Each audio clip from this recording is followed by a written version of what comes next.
Hey everybody, I just had a thought as I was working out here in the laundry room, and it involves the video that I made, the live stream that I made just before this one, where I was explaining or actually answering John Jones III, my friend who's uh, was in Oakland. Actually now he's here in Georgia, but I haven't seen him in a while.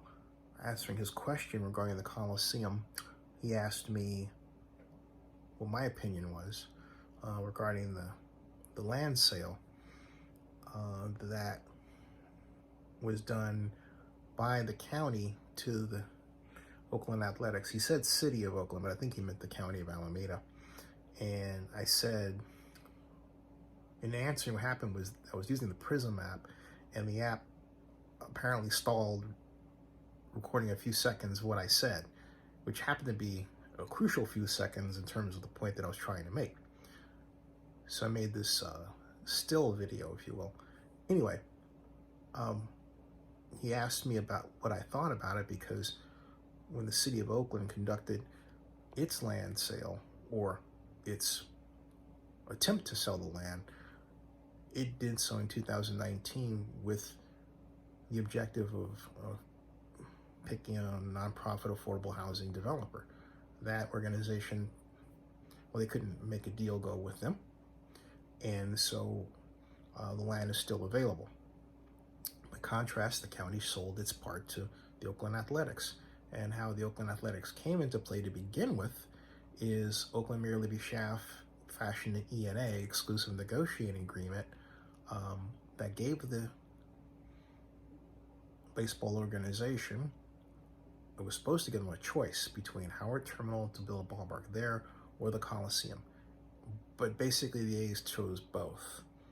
And with the idea of using the Coliseum as a kind of land bank, and they made that quite clear by the land use design from the start. There was no intention of building a new town in town, as some, including myself, originally hoped. There was no intention of building Coliseum City. It looked to me like they were going to bank the land and use the proceeds from that to finance the part of the baseball stadium at Howard Terminal. But then Dave Cavall said later that wasn't the case, because I thought, why do you need a tax increment that's going to produce about $2 billion of bondable revenue when there at Howard Terminal? Why do you need that? And then at the same time, the money that you're ostensibly get from land sales at the Coliseum, right? It didn't make any sense to me. In other words, if you're not going to do a baseball village, which would call for building buildings at the Coliseum and using the incremental revenue or surplus revenue from them to finance Howard Terminal, if you're not going to do that, then the only conclusion is that you're going to flip the land, bank it. That's what it looked like to me. So now comes Communities for a Better Environment, upset that the county sold its share to the Athletics, and they believe it was done without the mind toward the Surplus Lands Act for the state of California. Actually, that issue was raised in 2019, and the city of Oakland raised the issue. To make a long story short, the city, the county, and court judge all came to an agreement, and the sale was approved. So now there's this lawsuit by the nonprofit. They want the state of California to get involved somehow, which I think is a bad move, and Gavin Newsom should have put the kibosh on that. But here we go. And the point I was making to John is that, well, look, you can't build large structures like that, okay, with this constant interruption and this hyper politicization, particularly in the middle of a pandemic. And what I was railing about is the constant habit of these nonprofits to come up and not act like developers themselves with some plan It doesn't matter if it's Committees for a Better Environment or the East Oakland Stadium Alliance. They all want to stop something rather than build something.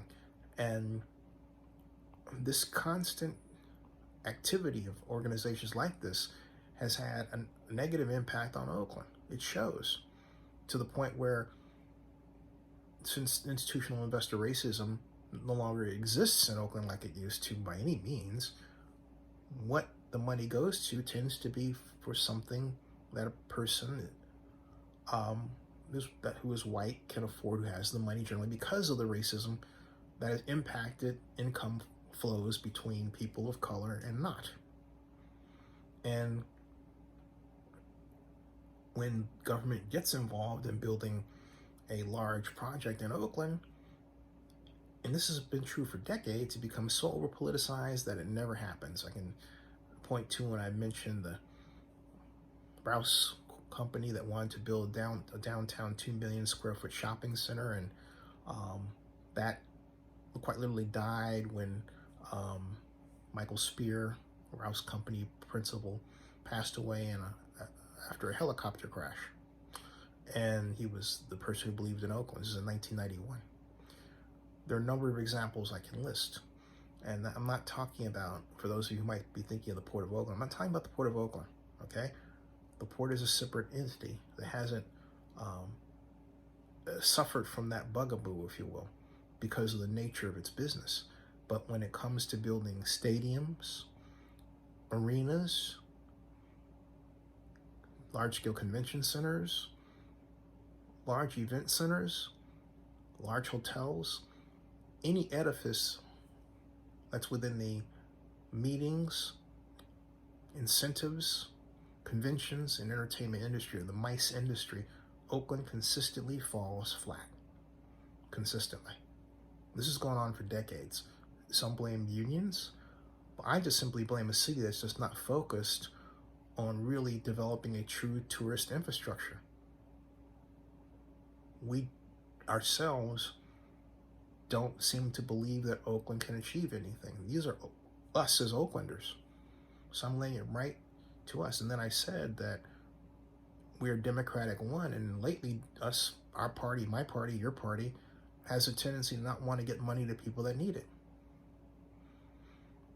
There's always an excuse, or now it's this, oh, it's fraud and all this, which you didn't hear before regarding the PPP loan system or the economic disasters loans or anything else. And when you look deeper, it's not fraud, it's the SBA not understanding how to evaluate, for example, a C Corp or an internet company, and the person doing so is working out of their house as a surplus employee because they're swamped with so many loan requests. It's bad. We've lost the capacity to plan. And we have people who don't want to understand the development process. We don't have an economic development department either. And now we have the means with, and this is what I was trying to explain to Barbara Lopez, who is the creator of SAB 464, which would establish enhanced infrastructure financing districts that can be used to finance small businesses to the tune of billions of dollars in Oakland. I said that, billions. Okay, I keep saying it. But the city council keeps doing nothing and dragging its feet. This is something that Oakland should have been prepared to do before the legislation was passed. We're not ran properly, folks, okay?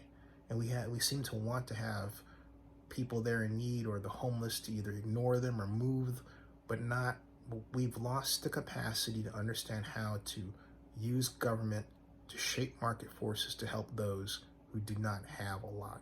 We used to know how to do that. And arguably, no, we didn't do it well all the time, but we did it. I remember in 1997, we had 120 job training nonprofits in Oakland that were financed in whole or in part by the Redevelopment Agency. They help people, generally black folks, transition from one job to the other because of, you say, why black? Well, it was our population composition at the time combine the racism they faced. But Oakland had a beautiful mix of jobs that anybody of color could get, to pay them well, not just in the government. But now it's a different story. And now, what I was saying at the other part of the video that got limited was that we're in a gig economy, and just because you start like I have a C Corp, it means I'm hunting for clients all the time. That's still a gig. That's still a gig work. Now, the C Corp allows me to gain investors, build working capital to continue that activity. All right, but it's not easy.